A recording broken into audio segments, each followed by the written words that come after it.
दोस्तों English study four पर आपका स्वागत है। आज आपको बताने वाले हैं ऑक्सफोर्ड बेसिक इंग्लिश ट्रांसलेशन का पास्ट इंडेफिनिट टेंस का अफर्मेटिव सेंटेंस यानी सकारात्मक वाक्य जिसमें नहीं और क्या का बोध नहीं होता है, सिंपल वाक्य होता है ना, तो उसको अफर्मेटिव यानी सकारात्मक वाक्य बोलते हैं। तो सबसे पहले कि पहचानेंगे कैसे कि पास्ट इंडेफिनिट टेंस है, तो पहचानने का नियम देख लीजिए। अगर क्रिया के अंत में लास्ट में ता था, ती थी, ते थे या फिर या था, ई थी, ये थे अगर आता है तो समझ जाएंगे कि ये पास्ट इंडेफिनिट टेंस का है। तो फिर इसका स्ट्रक्चर जो है बनाने का नियम कि कैसे बनाएंगे, तो देखिए स्ट्रक्चर सबसे पहले सब्जेक्ट लिखेंगे, उसके बाद वर्ब का दूसरा फॉर्म लिखेंगे, उसके बाद ऑब्जेक्ट लिखेंगे। ठीक, तो ये है हमारे पास स्ट्रक्चर। तो चलिए आते हैं, कुछ एग्जाम्पल्स हम लिए हैं उसको बनाने का प्रयास करते हैं। देखिए क्या है एग्जाम्पल। देखिए एग्जाम्पल जो है फर्स्ट में, हम लोगों ने काम किया या फिर किया था, ये बात दोनों सेम है, ठीक ना। तो पास्ट इंडेफिनिट है। उसी तरह तुमने खेला या तुमने खेला था, या था लास्ट में आ रहा है ना, तो सभी क्या पास्ट इंडेफिनिट। उसी तरह देखिए उसने मेरी मदद की, करने का काम क्या हुआ, भूतपूर्व माने बीता हुआ काल है, बीत चुका है वो बात, पास्ट में ही है, समझ गए ना। उसने मेरी मदद की थी या फिर की, ये दोनों बात सेम है। उसी तरह देखिए उस हम लोगों ने काम किया, ये सेंटेंस है। तो सबसे पहले क्या करेंगे, तो सबसे पहले करें सब्जेक्ट लिखेंगे। ठीक, तो सब्जेक्ट मेरा क्या है, देखिए हम लोग है ना, तो हम लोग का क्या हो जाएगा, हम लोग का वी होता है, वी लिख दिए। उसके बाद क्या आता है, वर्ब। वर्ब यहाँ क्या है, काम करने का बात हो रहा है, तो सेकेंड फॉर्म लगाना है। तो वर्क मतलब काम करना होता है, तो सेकेंड फॉर्म वर्कड हो जाएगा। क्या हो जाएगा, वर्कड हो जाएगा, वी वर्कड, ये इसका सेंटेंस बन जाएगा, यानी हम लोगों ने काम किया। सेकेंड और थर्ड फॉर्म भी वर्कड ही होता है। ठीक, तो देखिए second number third number second number क्या है कि तुमने खेला या फिर तुमने खेला था, ये दोनों बात सेम है। तो सबसे पहले सब्जेक्ट लिखेंगे, क्या है सब्जेक्ट मेरा, तुमने यानी यू। उसके बाद खेलना को इंग्लिश में क्या बोलते हैं, प्ले। और प्ले का भी टू फॉर्म क्या होता है, प्लेड, और थर्ड फॉर्म भी होता है प्लेड। ठीक, प्लेड यानी यू प्लेड मतलब तुमने खेला या फिर तुमने खेला था, ये इसका सेंटेंस बन गया, क्योंकि सब्जेक्ट के बाद हेल्पिंग वर्ब नहीं है, डायरेक्ट मेन वर्ब है ना। उसके बाद देखिए थर्ड नंबर क्या है, तो उसने मेरी मदद की। कौन किसकी मदद की, तो उसने मेरी मदद की, ठीक ना। तो उसने का क्या हो जाएगा, ही। उसके बाद मदद, उसके बाद आता है वर्ब ना, तो मदद करना के इंग्लिश में क्या बोलते हैं, हेल्प। अब हेल्प को सेकेंड फॉर्म में अगर कर लिखेंगे, सेकेंड फॉर्म हेल्प का, तो क्या आता है, हेल्प्ड होता है। क्या होता है, हेल्प्ड, हेल्प्ड हो गया।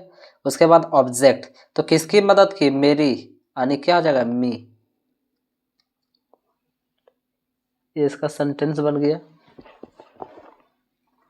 उसी तरह देखिए, मान लीजिए तो ही हेल्प्ड मी हो गया।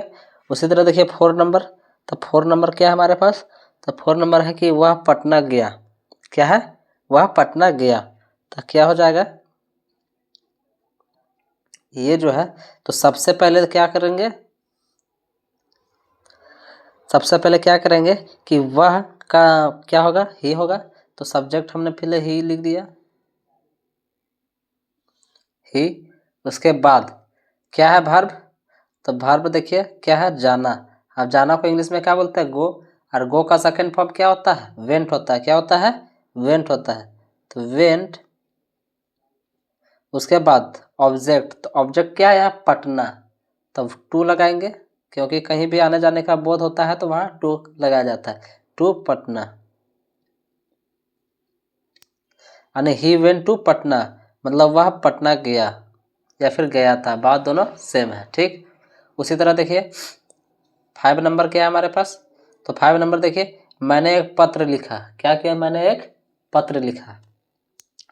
तो सबसे पहले सब्जेक्ट, तो सब्जेक्ट यहाँ क्या है, आई यानी मैं। उसके बाद वर्ब आता है V2। तो लिखना को इंग्लिश में क्या बोलते हैं, राइट।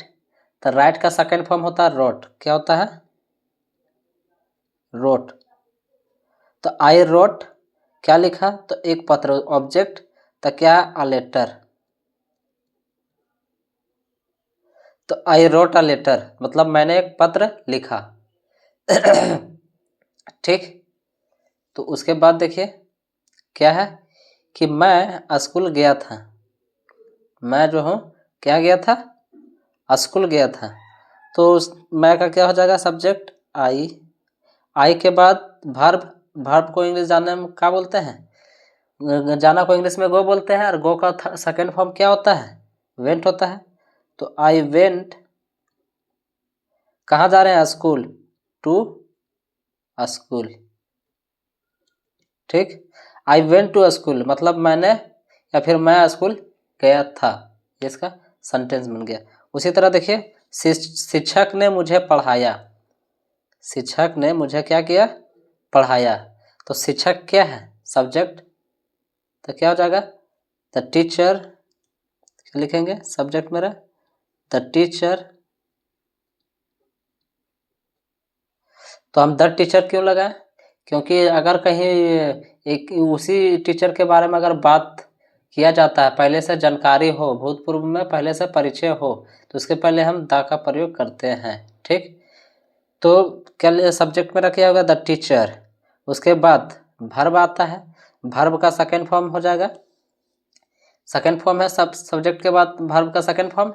तो वर्ब यहाँ क्या है, पढ़ाने का काम। अब पढ़ाना इंग्लिश में क्या बोलते हैं, टीच बोलते हैं। क्या बोलते हैं, टीच। और टीच का सेकेंड फॉर्म क्या होता है, टॉट होता है। क्या होता है, तो टॉट होता है। ठीक ना। तो क्या लिखेंगे, द टीचर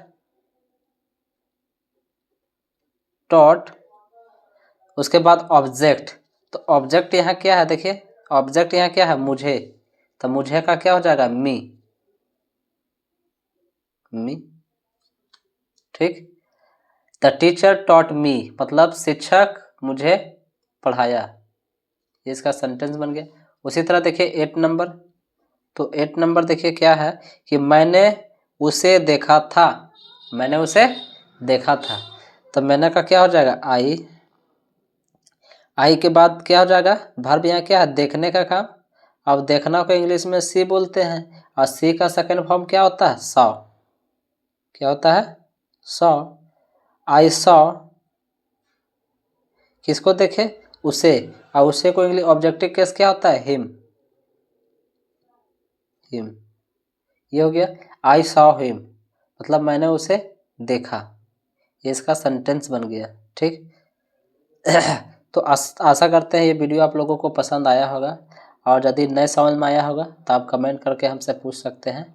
हम आपको कमेंट बॉक्स में जा करके उसका रिप्लाई दे देंगे। लेकिन एक लाइक, कमेंट और शेयर ज़रूर कीजिएगा, ताकि हमको एनर्जी मिले और ऐसा वीडियो पर डे आपके बीच में लाता रहूँगा। तो तब तक के लिए जय हिंद, मिलते हैं नेक्स्ट वीडियो में। धन्यवाद।